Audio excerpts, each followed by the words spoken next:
একটি ছোট্ট গ্রাম, নাম তার শান্তিপুর। এই গ্রামটি নদীর পাড়ে অবস্থিত, সবুজ ফসলের মাঠে ঘেরা। গ্রামের মানুষগুলো ছিল সহজ সরল, পরিশ্রমী, আর একে অপরের প্রতি খুবই আন্তরিক। একদিন হঠাৎ আকাশ ভেঙে বৃষ্টি নামল, থামবার কোনো লক্ষণ নেই।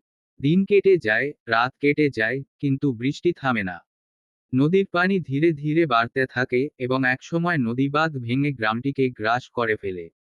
শান্তিপুর গ্রামের প্রতিটি ঘরবাড়ি পানির নিচে তলিয়ে যায়, চারদিকে শুধু পানি আর পানি। মানুষের জীবনযাপন অসহ্য হয়ে ওঠে। গ্রামের বৃদ্ধরা, শিশুরা এবং মহিলারা কষ্টে দিন কাটাতে থাকে। খাবার নেই, বিশুদ্ধ পানির অভাব, আর বন্যার কারণে সাপ পোকামাকড়ের উপদ্রব।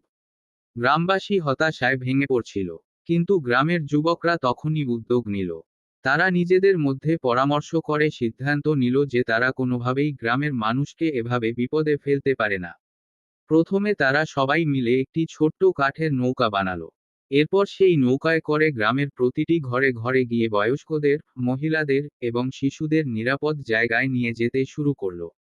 তারা নিজেদের জীবনের ঝুঁকি নিয়ে গ্রামের মানুষদের বাঁচানোর কাজ চালিয়ে যেতে লাগলো। যুবকদের মধ্যে একজন, রাকিব, গ্রামের স্কুল ভবনের ছাদে একটি অস্থায়ী শিবির গড়ে তোলে। সেখানে সবাইকে এনে তারা খাবার ও পানীয় জল সংগ্রহ করে দেয়। যুবকদের এই অদম্য সাহস এবং পরিশ্রমে গ্রামের মানুষগুলো বেঁচে যায়। তারা পরিশেষে সরকার এবং বিভিন্ন সংস্থার সাহায্য পায়, কিন্তু প্রথম থেকেই যুবকরা নিজেদের দায়িত্ব পালনের মাধ্যমে গ্রামের মানুষদের বিপদ থেকে রক্ষা করে।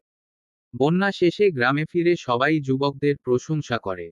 তাদের ঐক্য, সাহস এবং পরিশ্রমে পুরো গ্রাম আবার জীবন ফিরে পায়।